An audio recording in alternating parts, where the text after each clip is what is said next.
welcome the 45th and the 47th President of the United States, Donald J. Trump.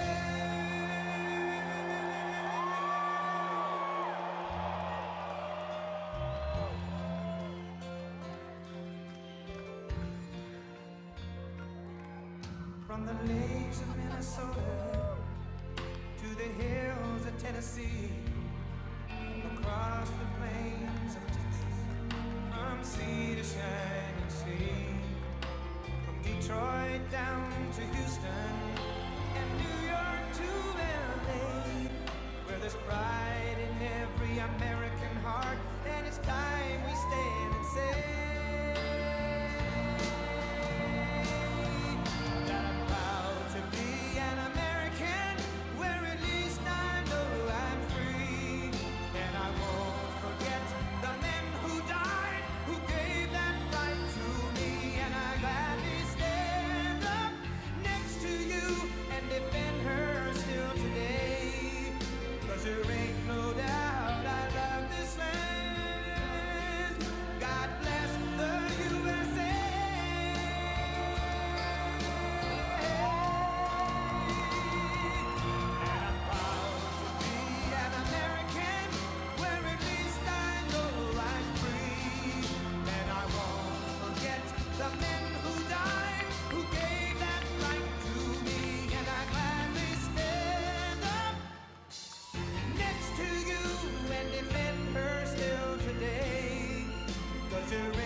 Wow, what a nice group. And I love Miami. I love to be with the people. Many of you are not from Miami, but that's okay too. And I'm thrilled to be back in magnificent Florida, Miami, Florida, with thousands of incredible business leaders and true American patriots. That's what you are. We're gathered today on the one-year anniversary of the single most consequential election victory, they say. This is them, this isn't me. I'm a very modest person, I would never say this. The single most consequential election victory in American history. It's possible, I mean, it's possible. We've done a lot. On November 5th, 2024, the American people reclaimed our government. We restored our sovereignty. We lost a little bit of sovereignty last night in New York, but we'll take care of it, don't worry about it. We rescued our economy, regained our liberty, and together we saved our country. On that magnificent night, 365 days ago, you know, I was with a group of very important people, and they say, think of it, last week, just last week, 6 days ago, 7 days ago, they said, you were campaigning 1 year ago. I said, no, it felt like I've been in this position for so long. And it's right. At that point, 1 year ago, I was actually campaigning. We did the McDonald's shot. Remember the McDonald's shot? We did the garbage truck shot. And actually, the McDonald's one was the biggest hit in the history of Google. Can you believe that? Number one, the garbage truck did well, but not as well. I guess there's something about McDonald's, right? But it worked, and we won a tremendous election. We won all 7 swing states. We won the great state of Florida, by the way, by 1.4 million votes, which is unprecedented. Biggest victory ever in Florida, including an 11-point victory right here in a place called Miami-Dade County. We won the popular vote for the first time of any Republican in many decades. We won the Electoral College 312 to 226.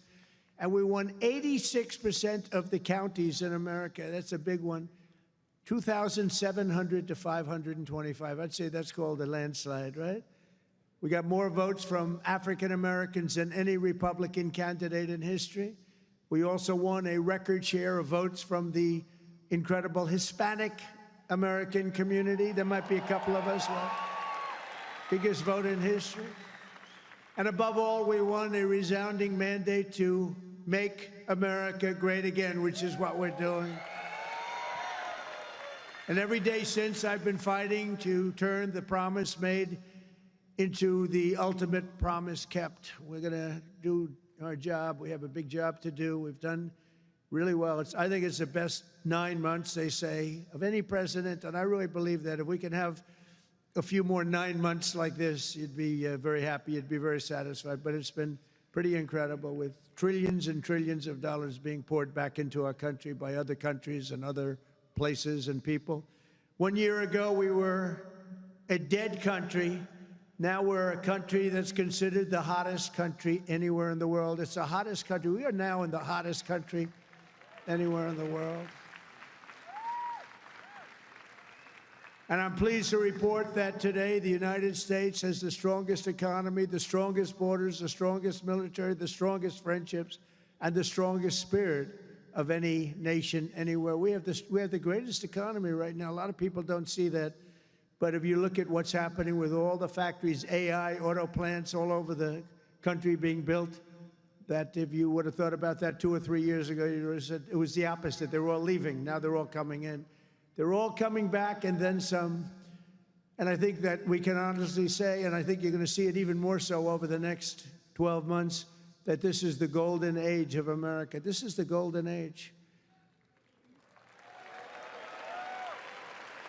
In the prior 4 years, crooked Joe Biden oversaw less than $1 trillion of new investment in the United States. So in 4 years, less than, think of it, less than 1 trillion. That was not doing too good.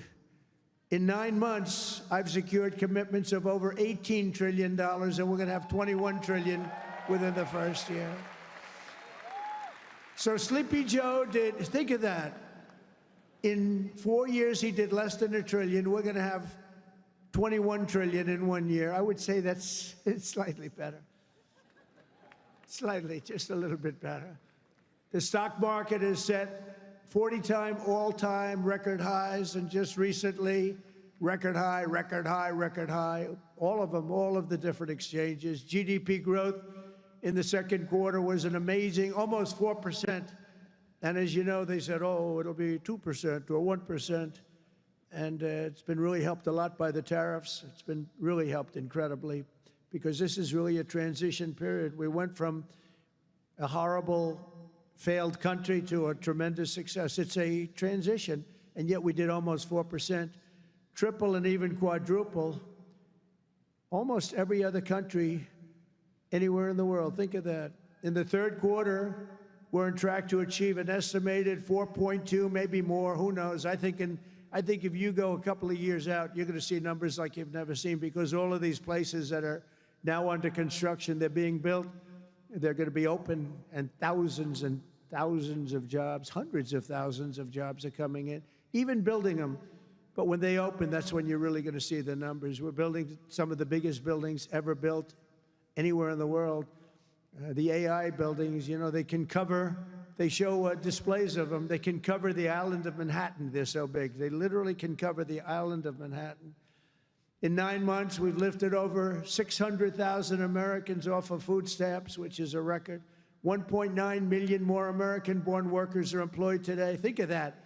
Almost 2 million American-born workers are employed today, more than when I took office. That's 9 months ago. Can you imagine that? And I tell Republicans, if you want to win elections, you got to talk about these facts, you know. It's really easy to win elections when you talk about the facts. And we have more people working now than at any time in the history of our country. Right now, we have more people working. These are things you have to talk about. It doesn't just happen. You got to tell them. It's wonderful to do them, but if people don't talk about them, then you can do not so well in elections. Wages for workers are rising at the fastest pace in over 60 years. Those are workers, and that's what we love. We love the workers. Since I took office, wages for the typical factory worker are up $1,300. Construction workers' pay is up $2,200, and miners are up nearly $5,000 this year alone. And that's good because it's not, such an extra cost to the company. It really isn't. Somebody who says, oh, what's going to cost more? The fact is that they're doing such business like they've never done. You're going to start seeing numbers coming out very soon that are going to blow your mind. Under Biden, we had the worst inflation in modern history. We had inflation that was so bad, costing the typical family about $33,000 over a period of time. Their policies send food prices up 23. They come in, when I first came in, I was in for 3 days, and one of the fake news members, they're all back there. That's a lot of press. Fake news. They said, egg prices are through the roof. I was there for 3 days, and this maniac, this lunatic person, happened to be a woman. Sir, what are you going to do about egg prices? And they'd gone up like 4 or 5 times. I said, well, you just told me it has a problem. And people weren't buying Easter eggs. You believe it? I said, we're buying Easter eggs for the White House, for the egg hunt, the famous egg hunt. But within a couple of months, we got them down. We have a great Department of Agriculture headed by Brooke Rollins, and we did a great job, and we got them down to the level they originally were a long time ago. And we have that in just about everything. And if we don't have it, we get them down. Their policies sent food prices soaring 23%, the Biden policies. And it wasn't him. It was the people surrounding him around the desk. He didn't know what the hell he was doing. Biden. How the hell did that happen? Well, I know how it happened. A rigged election. That's how it happened. Think of the damage done. Although I must tell you, but this is a much more powerful term. I mean, this is a much better term. In one way, it's bad to see how bad people... You're going to see the same thing in New York, by the way. You watch what happens in New York. Terrible. But you're going to see that same thing. And I hope it doesn't happen, but you're going to see it. Gas prices are surging to $5 a gallon, and even higher, and mortgage rates skyrocketed by 152%. But under the Trump administration, all of that is changing. Prices are coming down very fast, and we're bringing them back to the beautiful part where you can have, and you can truly say, we're talking about the American dream again. You didn't used to hear that term. You heard it during my 4 years, and then it disappeared. Now you're hearing it again more than ever. Because we had the most successful economy in the history of our country during my first 4 years. We rebuilt the economy, cut the biggest tax cut in history. We had the biggest tax cut in history, the biggest regulation cut in history. That's why we had the great economy. And now, the only difference is we're doing better this time. Actually, we're going to have a bigger, better, stronger economy than the first 4 years. And that was the most successful economy in history. Gasoline prices have plummeted to the lowest in 2 decades, and we're going to soon see $2 gasoline. Think of that, $2 a gallon. It was up to $4.50, $5. And when you get gasoline and you get oil and gas down, it's so big, it's so massive, the importance of it, that everything else starts to follow. And that's what's happening. Grocery prices are way down, and Walmart just announced that the cost of their standard Thanksgiving meal, this is the greatest. They're greatest, they're wonderful. They come out every year with how much does a Thanksgiving meal cost compared to last year, right? And it always goes up, up, up. It's 40%, 30% more. Is 25% lower than 1 year ago. Isn't that great? That's a big deal, Rima. That's a big deal. I don't know if they care about that in Saudi Arabia, but here it means a lot. We got the princess here from Saudi Arabia. She's got a lot of cash.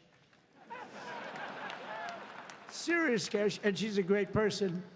So she doesn't care about the price of a turkey is down a little bit, She doesn't have to worry about it. Since March, the price of eggs is down 85%. Energy prices are down, interest rates are down, despite the fact that we have a total nincompoop at the Federal Reserve. It was recommended by one of my real great people, who I'd never spoke to again. And the cost of the typical new mortgage is down by nearly $3,000 a year. Day by day, we're making America affordable again. It's going to be affordable again at a really record pace. And, you know, other people are going to take credit. All the mayors and all the governors, they're going to say what a great job. They didn't do a damn thing.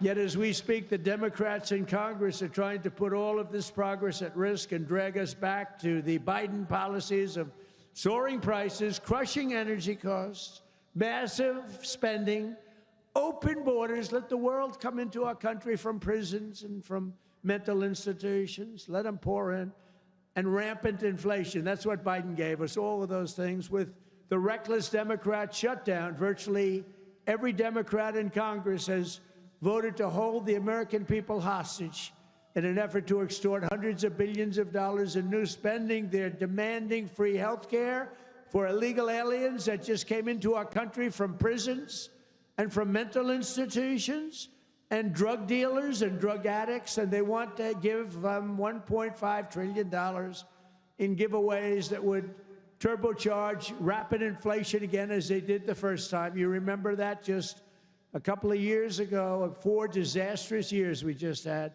They were the worst years. Meanwhile, the radical left Democrats are causing millions of Americans who depend on food stamps to go without benefits. They're forcing federal workers to go without paychecks, and they're stranding thousands of travelers at the airports. And you understand it, and they understand it. All because they want to return to the failed Biden policies that created, and also Obama policies. I watched him the other day up talking, well, Donald Trump is a mean person. I'm not a mean person. I just want to have a country that's great again. Is that okay? I'm not a mean person. He's a mean person. He's a divider. He's a divider. Obama, Barack Hussein Obama. And by the way, ask him how he's doing on his museum library. He's got hundreds of millions of dollars of cost overruns. It's come to a dead halt. He built it in not a particularly good location. He's not into real estate, you know. He doesn't know about location.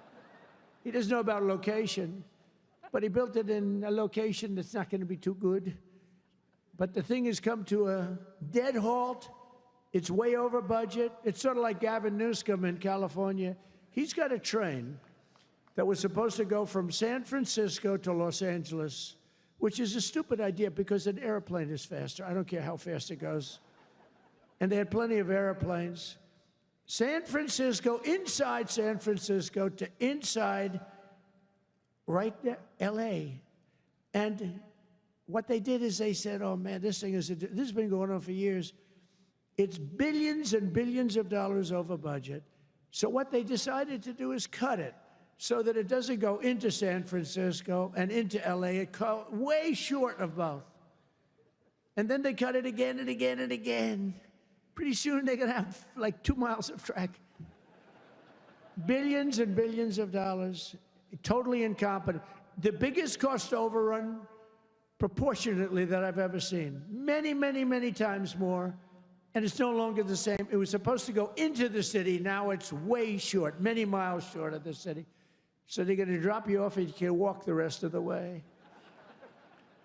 That train is going to haunt him. You watch, because he doesn't have what it takes. I tell you that. Slimy guy.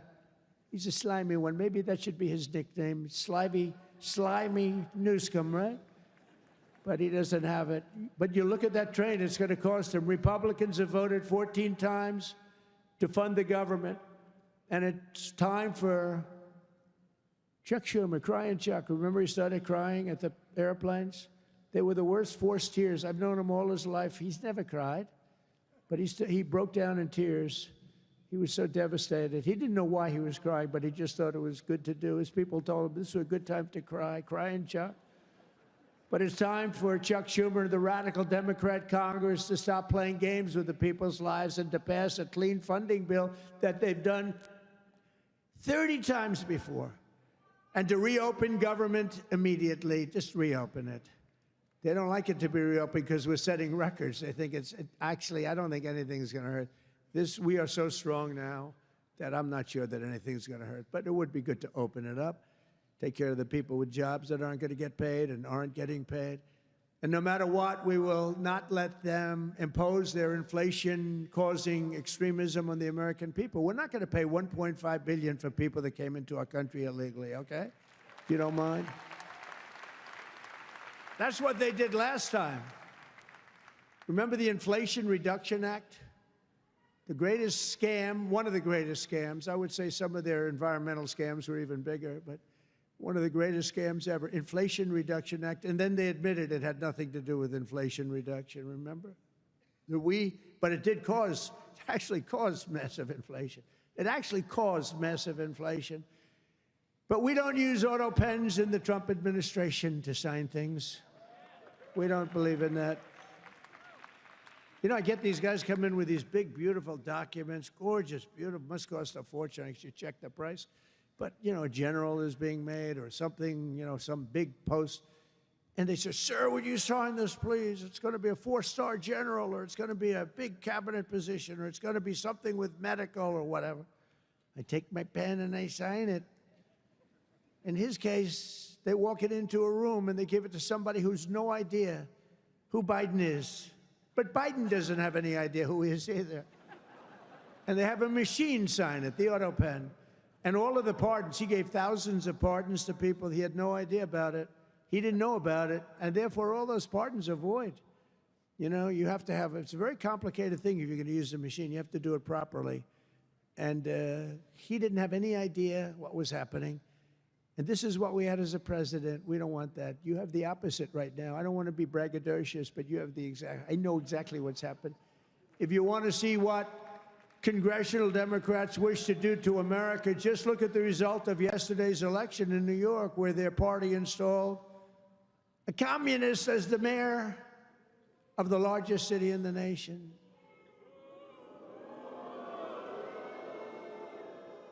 Remember, I've said we will never have a socialist elected to any post in our country. I used to say that, and I was right. We skipped socialist and we put in a communist instead. That didn't work out too well. But as I've warned for many years, our opponents are hell-bent on turning America into a communist Cuba or socialist Venezuela, and you see what happened to those places. For generations, Miami has been a haven for those fleeing communist tyranny in South Africa. I mean, if you take a look at what's going on in parts of South Africa, look at South Africa, what's going on. Look at South America, what's going on. You know, I'm not going to, we have a G20 meeting in South Africa. South Africa shouldn't even be in the Gs anymore, because what's happened there is bad. I'm not going. I told them I'm not going. I'm not going to represent our country there. It shouldn't be there. Take a look at what's happening in different parts of South America. Take a look at what's happening in different parts of the world. But now the Democrats are so extreme that Miami will soon be the refuge for those fleeing communism in New York City. They flee. They flee. Where do you live? New York City, but I'm trying to leave because I don't want to live in a communist regime. I hope it works out for New York. I love New York. I love New York. When I left New York for the White House, it was good, except we had, you know, the telltale signs of trouble because we had a guy named de Blasio. Do you ever hear of him as mayor? He goes down as probably the worst mayor in history. Then he went to Harvard to teach government. Do you believe it? They took de Blasio, and they took that mayor from Chicago, the woman, the one that gets her hair done very expensively, right? Beautiful hair. She got beautiful, luxuriant hair. And they took her, and she's teaching at Harvard. They're teaching government. And then you hear about Harvard. We're trying to work a settlement with Harvard right now for about, like, a lot of money. I won't tell you what, but you'll be reading about it pretty soon. Because what they've done to Jewish people and what they've done to others is pretty bad, I'll tell you. It's pretty bad. Going to cost them a lot of money. After last night's results, the decision facing all Americans could not be more clear. We have a choice between communism and common sense. Does that make sense to you? Common sense. It's common sense or communism. And you know, you take a look back 1,000 years, it hasn't worked. If it worked, we'd be using it, I guess, but it hasn't worked. Our opponents are offering an economic nightmare. We're delivering an economic miracle. We have delivered in 9 months. This is the biggest investment of funds in a country in history by many times. That's good. They want higher spending for government and illegal aliens. We want bigger paychecks for American workers and American families, and that's what we're delivering. You see that. They stand for crime and chaos and corruption. We stand for law and order and justice. Also, strong borders. Boy, do we have strong borders. They put America last. We put America first. We put America first. And as long as I'm in the White House, the United States is not going communist in any way, shape, or form. We'll stop it. We're going to stop it. Stop this nonsense. You know, I said they were voting last night. You could have a communist or a thug. A communist, and they took the communist, you know. It's pretty amazing. We could have done a little better in terms of candidates. From day one of my administration, I've been fighting every single day to turn around the catastrophe we inherited to make America the best place on the planet Earth to do business. And that's what it is. Right now, we're the #1 place. I'm getting plants approved in 2 weeks. It used to take 20 years before they got rejected. You'd have young people start off. Their whole business was getting a certain plant accepted. 22 years later, they're ready to retire, and they haven't gotten it. And then they go to a vote, and they get rejected after 22. They wasted a whole life looking for an acceptance. We do it in 2 weeks. We make sure it's good. We make sure it's great and proper, environmentally sound. Takes 2 weeks. My goal is to have the best tax rates, the lowest energy cost, the lowest regulatory burden, the most advanced technology, and the fairest trade deals anywhere in the world. You know, we're leading China. We're leading everybody by a lot in AI. And this was my idea, so I'm very proud of it. I said, build your own electric. People would come. We need more electric grid, sir. The electric grid's 200 years old. We need more electric grid. It's old. The electricity that the AI plants need alone is double the entire electricity that we have in the country right now. Can you believe it? So I had this idea. I said, we can't fix the old grid that much. We'll fix it up. We'll keep it going. A little Band-Aid here, a little Band-Aid there. It's old. And I said, here's what we're going to do. We're going to let these geniuses build their own electric generation. So they are building their own electric utility plants. They become a utility, if you think about it. They're building the utility and the electric right alongside. This is where they have their transformers and everything. They're building the most expensive electric plants you've ever seen, generating plants. Some by nuclear, some by oil and gas, some by coal as a substitute. They're building them right next to their plant, and they're incredible. People say they've never seen anything like it because these minds are genius. To them, an electric plant is not complicated. To them, an electric plant is better than the people that produce electricity, although Florida Power and Light is doing a lot of plants for people. They're pretty advanced, I have to tell you. But they're building their own juice next to the plant. Isn't that sort of a cool idea? And you know, when I first proposed that, they came into my office with, you know, they have unlimited money, but they were trying to figure out how they can build it because they had no electric of any consequence.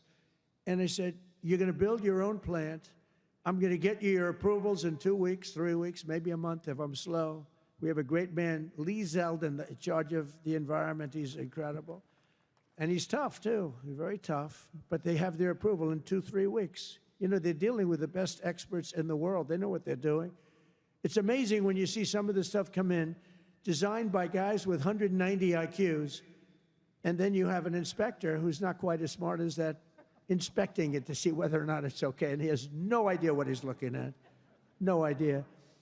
But I said, you're designing your own electric plant, and they didn't believe it. They come in 2 weeks later, they say, the biggest problem is electric. I said, you can design your own plant, and we're going to have your approvals within 2 to 4 weeks. And they said, he's really serious about it. They thought I was kidding.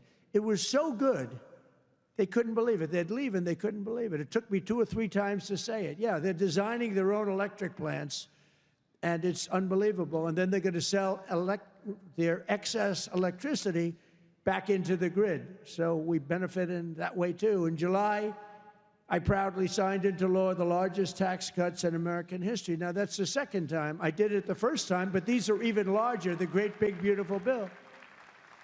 And that includes no tax on tips, no tax on overtime, no tax on Social Security for our great seniors, no tax on Social Security. I wonder which is the most popular of the no tax on tips. You know, I was in Nevada, in my building in Las Vegas, and I had this beautiful young waitress come up to me. I never talk about beauty anymore because politically, if you mention somebody's beautiful, that's the end of your political career. So I don't mention that she was beautiful, but she was beautiful. And she came up and I said, "How you doing?" "Oh, sir, I'm not doing well. The government is horrible on tips." I said, "Really? How do they tax? They tax tips? They tax us and they go after us. I've never seen anything like it. It's made my life miserable." "Sir, there should be no tax on tips." She said to me, "No tax on tips." I said, "Say it again." She said, "Sir, there should be no tax on tips." So we had a lot of the fake news waiting for me outside of the restaurant. So I went out and I said, "Ladies and gentlemen, I have an announcement to make. There will be no tax on tips." That's how it all started. And I won Nevada. I won Nevada. Because, you know, in Nevada, every job is basically, you know, you're a waitress or you're working in a hotel.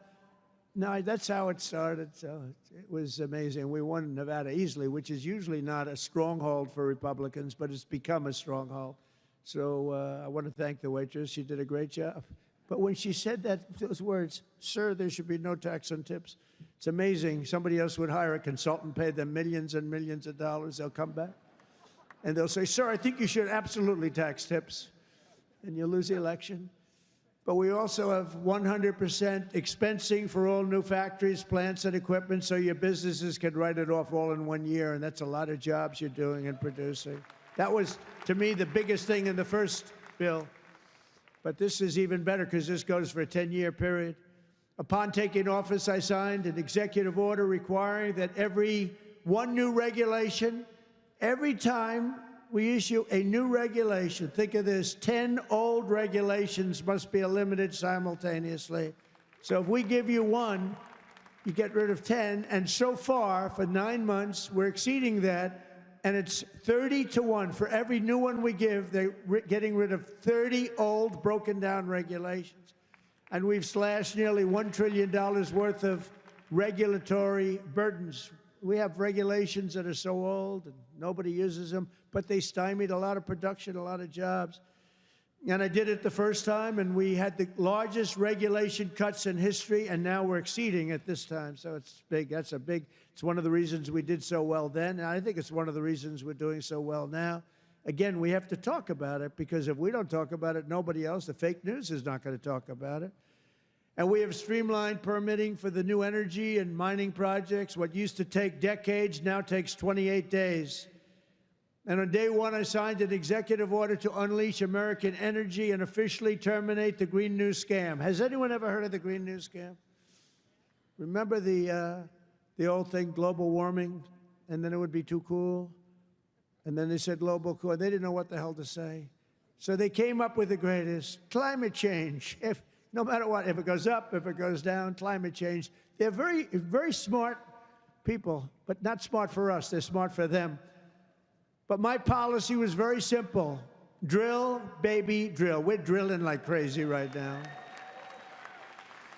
And to curb inflation, we've slashed the size of government for the first time in years, and we're waging total war on waste, fraud, and abuse like we've never done before. Since January, 100,000 bureaucrats have left the federal payroll.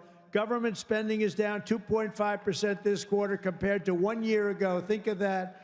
And in stark contrast to last administration, 100% of all new jobs created in America under my administration have been created in the private sector. 100% of the jobs have come from the private sector. Otherwise, you don't have a country. I mean, I love government workers, but if you have all government workers, you don't have a country, do you? At the same time, my tariffs are bringing in hundreds of billions of dollars and are helping slash the deficit this year by more than 50%. Did you see the numbers? We're going to be down 50%, anywhere from 25 to 50, but closer to 50%. Who would think that one? Those are big numbers. Now, take that out 2 or 3 years. To embrace a vital industry here in Miami, I've also signed historic executive orders to end the federal government's war on crypto. Crypto was under siege. It's not under siege anymore because it's a big industry. It's a big industry, and I have a lot of people that are great people, great business people. They're in other businesses, but they're in crypto too. And it takes a lot of the pressure off the dollar. It does a lot of good things, but we're into it. Biden was vicious on crypto. They were going after these crypto guys. It was terrible. They were under indictment, but I got indicted too. I made a phone call. Congratulations on your victory. He made a phone call. Let's indict him. These people are the worst. Then they say, he's gone after Comey. They indicted me. They impeached me. They did everything. It's unbelievable. Who the hell else could have taken that? Do you guys know anybody else that could have taken it? I don't think so. A lot of people say, you're the only one could have taken that. I don't know if that's true, but there aren't too many. We're making the United States the Bitcoin superpower, the crypto capital of the world, and the undisputed leader in artificial intelligence. We're leading China by a lot. And don't forget, if we don't do the crypto properly, China wants to do it. They're starting it, but they want to do it. Other countries want to do it. If we don't do it, it's a big industry. We're honored to be joined today by a man who has been a true champion for many of these bold policies. He really has. He's been a great guy. He was a little late in his endorsement of me, I'll be honest with you. Endorsed me. You know, these guys that endorsed me after I won, I don't know. That's not... Sir, I'd like to endorse you. No, I won the election. Nah, he's a good man, actually. I've known him a long time. He's helped turn the area into one of the hottest markets in the country and one of the greatest cities in the world. Miami Mayor Francis Suarez. Please, Francis, come up, please.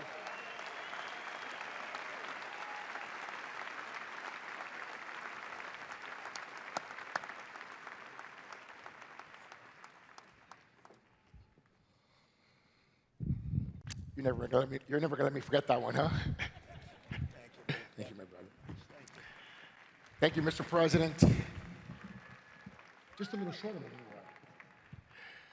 are. Oh, it's truly a great honor to be here with you this afternoon and to have you here once again in the great city of Miami. Your leadership and your vision have shaped not only our nation, but also the future of our city. Miami's success today is rooted in the values that are deeply American: opportunity, freedom, safety, and innovation. These are values that you have championed with conviction, and they are the same values that have made Miami a symbol of what's possible.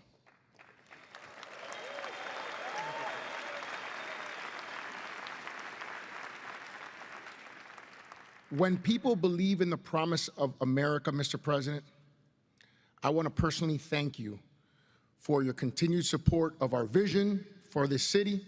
It was an honor to stand beside you in the Oval Office when you announced the next year's G20 right here in the city of Miami.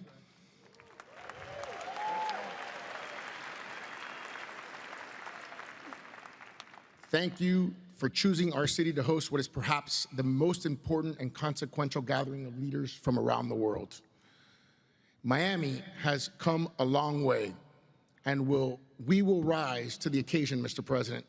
On behalf of the people of Miami, it is my privilege and honor here on behalf of my wife, the America Business Forum, Nacho, Sergio, and everyone to give you like real estate, right? I do. Yeah. This is a key that opens some really nice presidential library real estate. Wow.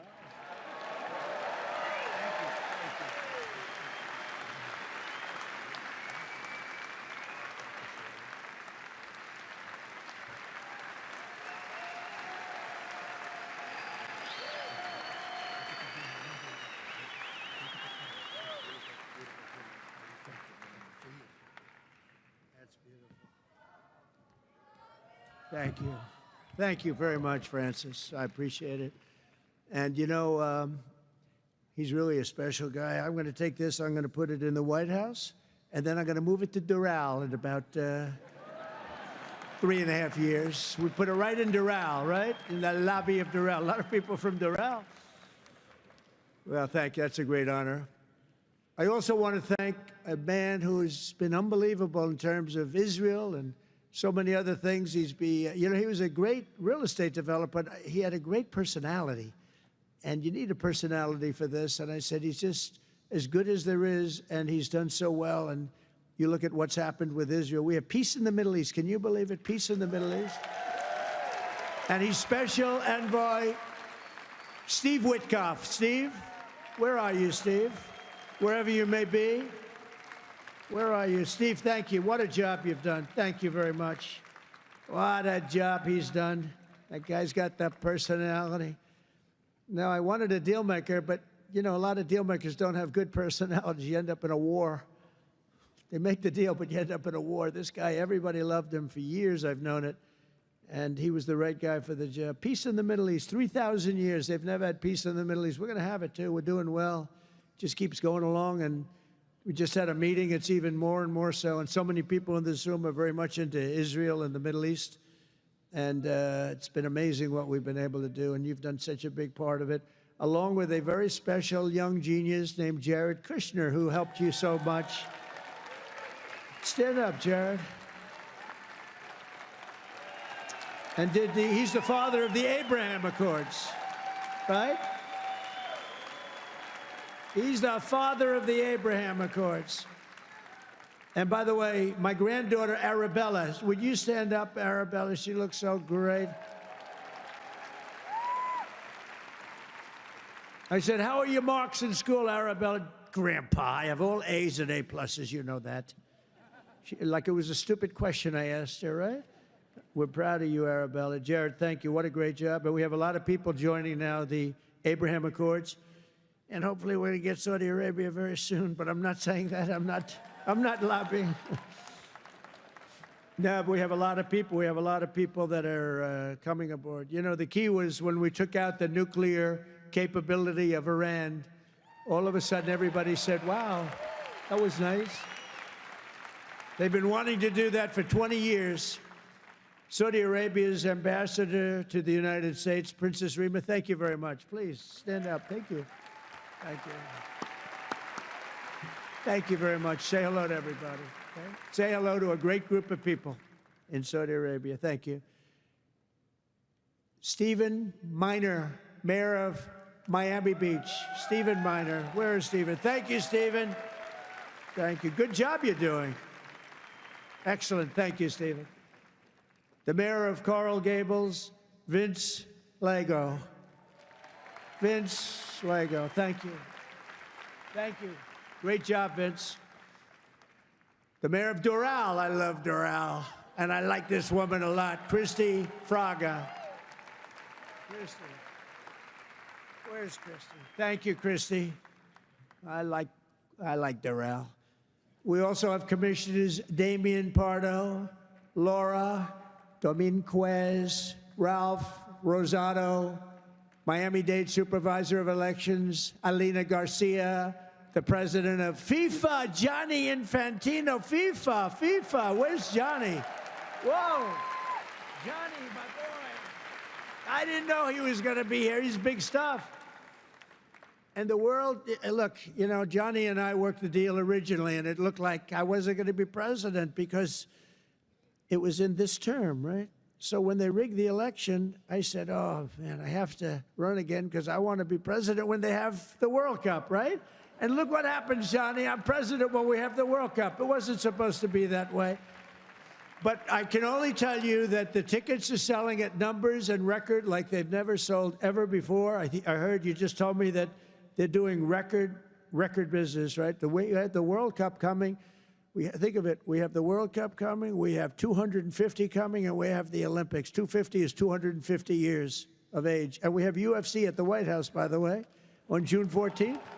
That's going to be at the White House. That's going to be a tough ticket. That's UFC, but we have think of it. Johnny is there with FIFA, and we have the Olympics. We have it all coming. It's all this thing. I'm glad I'm sort of happy the way things worked out, you know?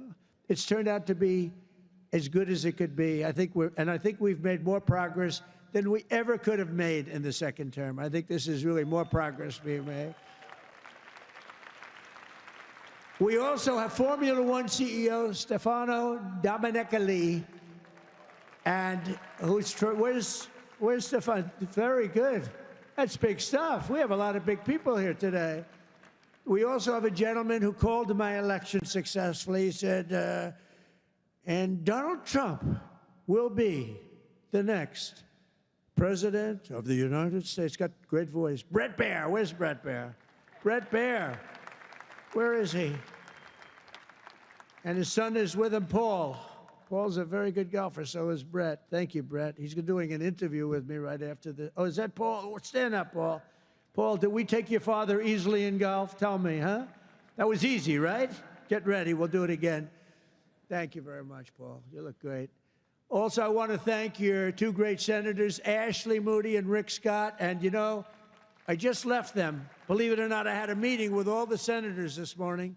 I gave them my vision because, frankly, it's always nice to have good vision. And they are two terrific senators, and they're in Washington working hard, and they were going to come. And I said, do me a favor, stay back and work on the things you're working on. They're working on really things. And Ashley is in the election. Rick just won his election. They're two great senators that you have right here in Florida. So that's really good. And they're working to make America great again. So I said, stay back in Washington. Together with many of the people here today, we've achieved more in 9 months than most administrations achieve in 8 years. It's true.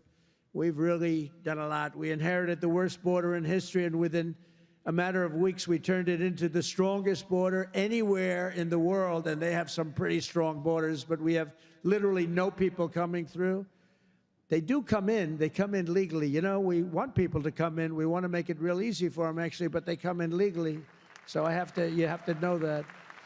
We just don't want criminals coming in. We don't want people from prisons. We don't want prisons dumped into our country like Venezuela did. They emptied their prisons into our country. We don't want that, right?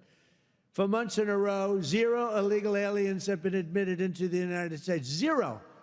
They actually announced it. This is an official 0. Remember when Biden said, I have no control over the border?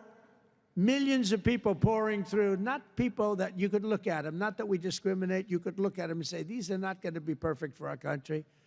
They were rough people that they let in. They had 11,888 murderers, 50% of which murdered more than one people. We don't want them. We're getting a lot of them out. Hopefully, we're going to soon have all of them the hell out of here. Either out of here or we have to put them in jail because they're so dangerous. Some are so dangerous, we don't want to bring them out. We'll just make sure they never come back in. But this is what they were putting in our country, and it's a disgrace. On day one, I signed an executive order to designate the drug cartels as foreign terrorist organizations. We had a big, strong, positive number come out just recently. The drugs coming into our country are way down. I'll tell you where they're really way down is drugs coming in through water. People are saying, no thanks. I don't think I want to ride in that boat today, please. We want you to take these drugs into the United States. You know what? I think I'll take a pass, sir. The drugs coming in by border are not much. Every boat that we hit kills, think of this, if it gets through, kills 25,000 Americans plus, but 25,000 Americans. Every time we hit a boat, we save 25,000 lives. Got to look at it that way. And we're arresting and removing thousands and thousands of dangerous gang members, MS-13, Tren de Aragua, all these gang members are being thrown the hell out of our country. And if you look at Washington, D.C., it's now a safe community. We're in Memphis now, and within 2 weeks, all of a sudden, it's like a safe community. It's really made unbelievable progress. And we're blowing up cartel terrorists. We're blowing them up linked to the Maduro regime in Venezuela and others. Look, it's not just Venezuela. But a lot of things are coming in. Look, Venezuela emptied their prisons into our country. Nobody wants that. They emptied their prisons into our country. We're liberating our cities from the scourge of violent crime, making our country safe and beautiful again. We're starting in our capital, Washington, D.C., which right now you can walk through the middle of Washington. You have no problem. 6 months ago, that wasn't the case. 1 year ago, it was a disaster. But law enforcement, our military has done an incredible job, actually. It's a safe, very, very safe city again. And it's been beautified. We're putting new medians in. We're covering the roads with nice, clean, beautiful asphalt. We're redoing the grass in the parks. It's really becoming beautiful again, and it's safe. We don't get calls that, think of it, call to the parents, your son, sir, has been killed. He came to see the Lincoln Memorial, and he's dead. No, that's not happening anymore. We run it tough. We run it very tough. Sometimes you have to be a little tough to get rid of. These are thugs. These are bad people. We're bringing them the hell out of our country where they came from.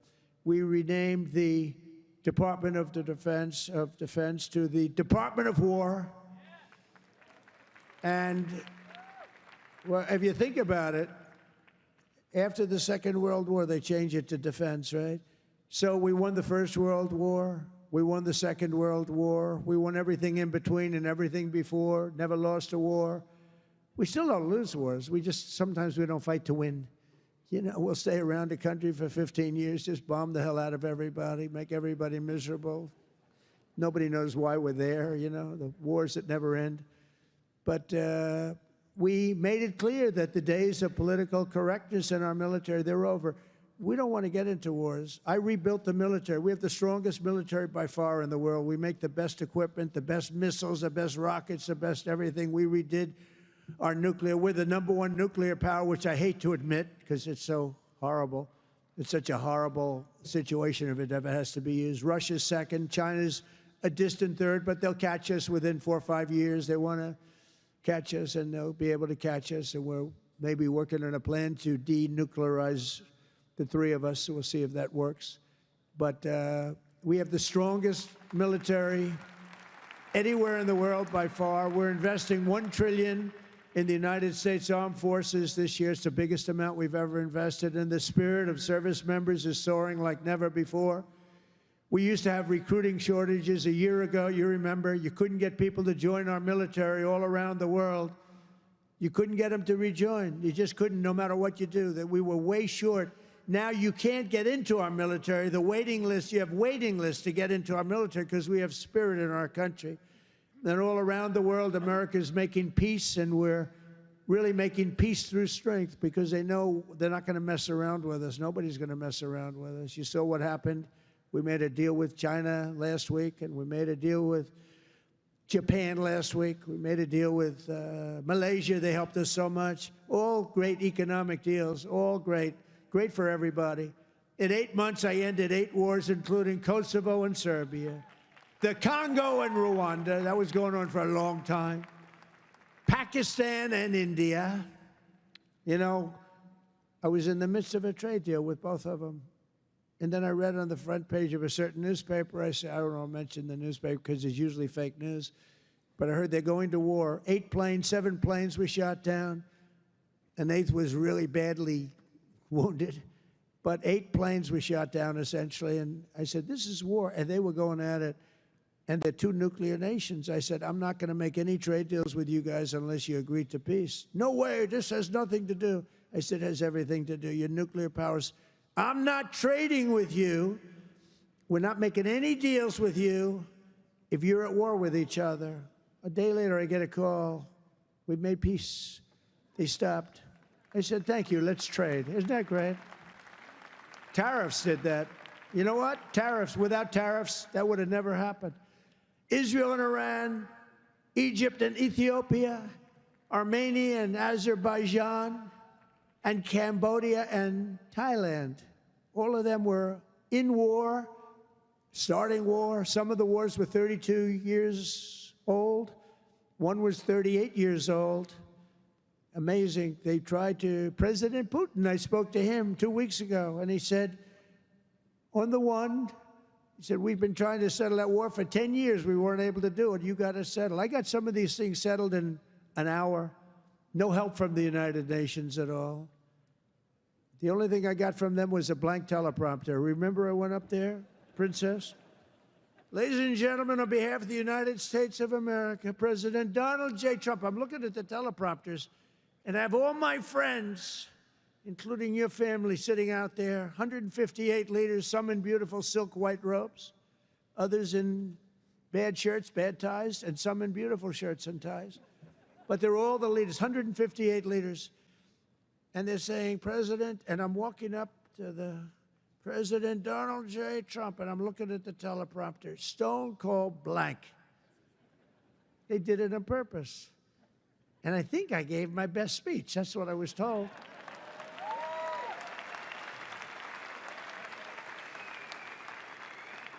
But it still wasn't a great feeling. I'm walking up very slowly. You know, I'm 20 feet. I'm trying to walk slowly because I see it's not working. They're dead.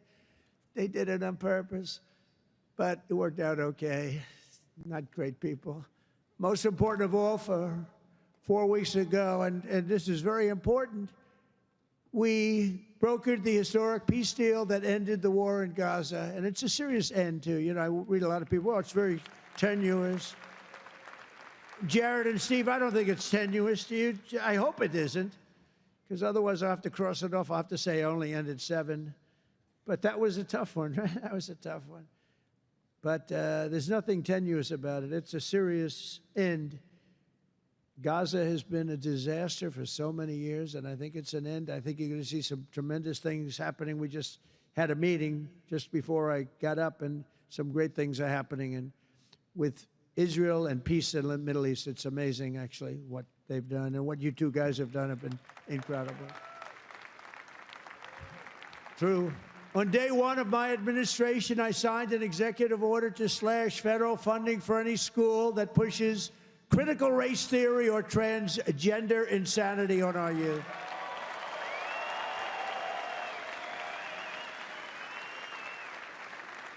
And we completely banned the chemical and surgical mutilation of our children. Think of that. Can you imagine somebody 15 years ago saying we stopped the surgical mutilation of our children? We stopped the chemical mutilation of our children. Can you imagine that? They would have said, this guy's crazy. And now you're saying, thank you very much, because you know it's true. How about this one? We got men out of women's sports. It's over. It's over. Men out of women's sports. They had a race the other day, long distance, a super, I don't know what the hell, a race, one of these all-day races. They had the top women, the top men. The man won by 5 hours and 18 seconds, okay? What the hell? How about the weightlifting? 218 pounds by women. That's a lot to lift over your head, Rima. I don't know if you might be able to do it. 218 pounds or whatever was the record. A man beat the record by 100 pounds. It stood for like 17 years or something. A man beat the record by 100 pounds. He was a failed male weightlifter, but as a female, he did very well. That's a record that won't. This is a thing that stood. They'd put a quarter of an ounce and a quarter of an ounce on each end. 18 years the record stood. Then a guy comes along, ping, ping. This is the crazy. These people are crazy. And Mandami, whatever the hell his name is in New York. No. He thinks it's wonderful to have men playing in women's sports.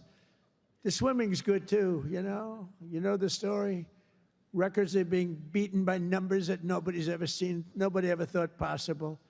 But a lot of those records are being changed back to where they should be, and I made it the official policy of the United States government that there are only 2 genders, male and female.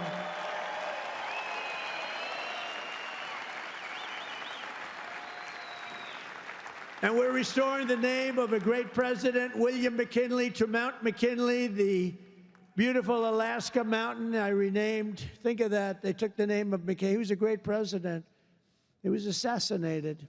He was a great president for tariffs. He was the tariff king, and he made our country very rich. And then Teddy Roosevelt spent the money on the Panama Canal and many other things. And everyone thinks Teddy was a great president. He was. But the one who built all that money was McKinley. So we renamed the mountain back to Mount McKinley. Is that okay? I think so. You know, I'll tell you what, who's happy about that is the great state of Ohio. He was governor of Ohio and became president, did a great job, made the country very rich. He was killed. Mount McKinley was named, and then the name was taken off, and we put it back on. And I renamed the Gulf of Mexico to the Gulf of America. That was an easy one. That was an easy one, Johnny. That was easy. You know, I looked, we have 92% of the shore. I used to say when I was a child, I'd say, how come it's called the Gulf of Mexico? It's mostly America. You know, all the way, it wraps around Florida, all the way up. It's 92% of the shoreline. I said, I think to me it's the Gulf of America. Little did I know I'd have the chance to do it. I did it very quickly. For years, our country was run by radical scoundrels and far-left bureaucrats who created one catastrophe after another, wrecking our economy, erasing our borders, and surrendering America's power and standing all over the world. But after just 1 year since that glorious election, I'm thrilled to say that America is back. America is back. Bigger, better, stronger than ever. And in conclusion, jobs are returning, businesses are booming, and America is respected again, perhaps like never before. Our country is respected again like never. They were laughing at our country. We had a guy who couldn't walk up a flight of stairs. Kept falling. It's very embarrassing. You know, at Air Force One, I go, sir, would you like the short stairs or the long? I say, give me the long every single time, please. The short ones, they call them the children's stairs. I don't want the children's stairs. Doesn't look so good coming out of the children's stairs. Now, if the weather's bad, it's okay, right? If you don't mind. But the communists, Marxists, socialists, and globalists had their chance, and they delivered nothing but disaster. And now let's see how a communist does in New York. We're going to see how that works out. And we'll help them. We'll help them. We want New York to be successful. We'll help them a little bit, maybe. For all of these failed and discredited, really discredited, if you think, ideologies of the past, their day is over, their grip is broken, and their time is absolutely done. The golden age of America has begun, and we are just getting started. It's a golden age like you've never seen before. From the steel mills of Pittsburgh to the oil wells of Houston, from the car plants of Detroit, and those car plants are pouring into our country, to the coal mines of West Virginia. Those coal mines are opening up one after another. Clean, beautiful coal. You're not allowed to use the word coal unless you say, in my administration, unless you use 2 words before it. Clean and beautiful. Biden would say, unless you use 2 words before it, here you go, clean. He said, what happened to the other word? Remember those things? He'd say 3 words and mean 2. But the West Virginia mines are doing unbelievable now. Wyoming is doing unbelievable. It's clean, beautiful coal. And from the bright lights of Las Vegas to right here in beautiful Miami, America is proud. America is confident. America is growing and successful. America is a great nation again. We're a great nation again. It's happened faster than I thought. I'll be honest again. We're respected by everybody. We are really, you see the way I get treated. I get treated that way. I guess a little has to do with me, but a lot has to do with the fact that I'm representing this country. America is respected again. America is a great nation again. The American dream is surging back to life, and we will never let the American dream die. Together we will make our country stronger, richer, safer, freer, and greater than ever before. And every day my administration will fight, fight, fight, and America will win, win, win. I want to thank you, Miami. I want to thank you, Mr. Mayor. I want to thank everybody for being here. God bless you, and God bless America. Thank you very much. Thank you, everybody.